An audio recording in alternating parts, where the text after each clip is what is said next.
We are in an information apocalypse. And the fact is that the majority of people now get their news from Facebook and from social media. That should freak everybody out.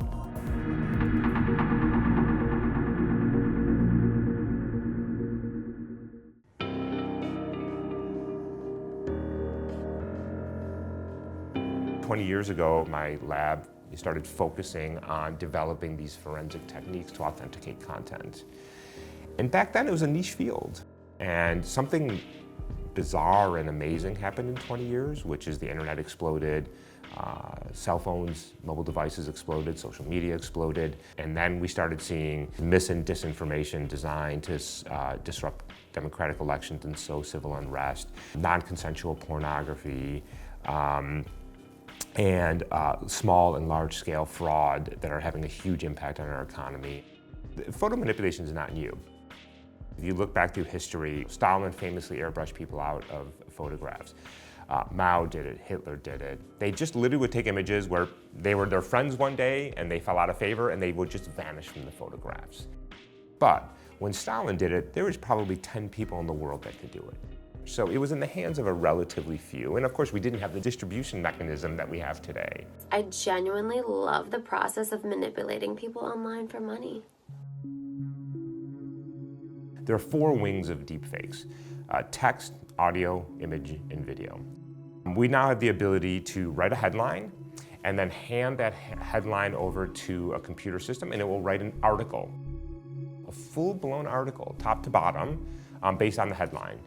And it's really good. And so why should we worry about that? Well, imagine I want to create misinformation campaigns and I can train these things to write articles in a certain voice and I can carpet bomb the internet with these things.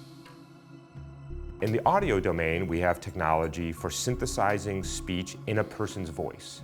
So you would record a couple of hours of me speaking and then you would do what's called text to speech. I would type and the computer will synthesize me saying anything you want me to say. We have technology that will synthesize images of people who have never existed. There's this amazing website out there called thispersondoesnotexist.com. And when you go to that site, true to its name, it will show you an image of a person who doesn't exist. Man, women, different races, different ages, just incredible glasses, facial hair, incredibly well done. And we've already seen the first nefarious uses of that technology in the creation of fake profiles on Twitter, on YouTube, on Facebook, and on LinkedIn to either start to promote fake news, to sow civil unrest, to commit fraud. And then perhaps the biggest threat is the fake video. Hi, I'm Deepfake Bezos. President Trump is a total and complete dipshit. There's 3 types of deepfakes today. There's face swap, lip sync, and puppet master. So face swap, as the name suggests, I take a video of me talking and I put another person's face from about the eyebrows to the chin onto mine, frame after frame after frame after frame, and it looks like somebody else. The lip sync deepfake is where you take me talking like the way I'm doing right now, and you have a new audio track synthesized, and you simply replace my mouth to be consistent with that audio track. So I'll have been saying one thing, but the fake video is me saying something completely different. NBC glad. Why? Fox TV jerks quiz PM. And the puppet master deepfake, in some ways the biggest threat, you take a single static image of me, and then you have a puppet master sit in front of a camera and talk and move, and then my face gets animated according to their motions. And then of course you add the audio track to that. So you can see why people are concerned about the deepfake video in particular and the audio, because you can literally put words into people's mouths. You see, I would never say these things, at least not in a public address, but someone else would. Someone like Jordan Peele. Whether that's a presidential candidate saying something like, I've launched nuclear weapons, or something racist or illegal, or whether it's a CEO saying our profits are down 10% and the stock market moves billions of dollars instantaneously, or anything in between those things. Imagine this for a second. One man with total control of billions of people's stolen data, all their secrets, their lives, their futures. So how does it work? You actually have 2 computer systems, 2 algorithms, which one is called a synthesis engine and one is called a detector. And the synthesis engine, its job is to generate an image of a person. So here's what it does. It takes an image and it slaps down a bunch of pixels. It's just literally random pixels in the image, right? So if you looked at it, you'd be like, this is nothing. And it hands it over to a detector. And the detector's job is to say, is this a person? And what it has at its disposal is a bunch of images of actual people. And so it compares them. It says, you know what, I can tell the difference. And so it goes back to the synthesis engine and says, nope, this isn't a person.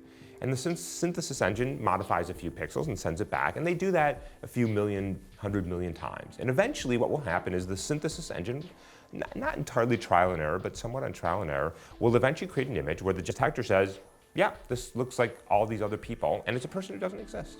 That's it. And so the reason we call it synthesis is that you are synthesizing whole cloth. And that's true, by the way, whether it's text, audio, image, or video. That same core underlying technology underlies all of that. So where do we go as a society, as a democracy, as a group of people who have to have a shared set of facts of what's going on in the world? We can have different opinions, but we have to have a common set of facts. And if everybody can simply start to claim that news they don't like is fake, and everybody lives in these echo chambers of social media where they see things that conform to their previously held views, where are we as a democracy and a society? How are we going to understand people who are different from us? How are we going to have a democracy?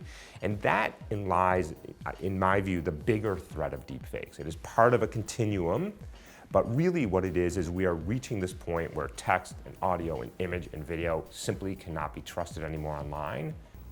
Fate has ordained that the men who went to the moon to explore in peace will stay on the moon to rest in peace. We've looked at how well people can detect manipulated content. We're terrible at it. We're just bad.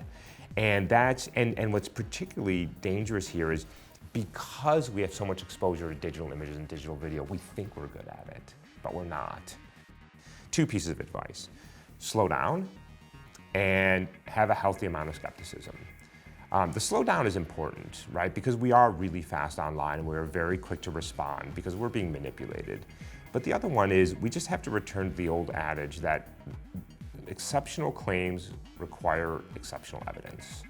Do we really have to have a conversation about whether Hillary Clinton is running a child pornography ring out of a peachy joint in DC? I mean, is this really the world that we're occupying now? Here's the third one. Delete your Facebook account, delete your Twitter account, and get off of YouTube.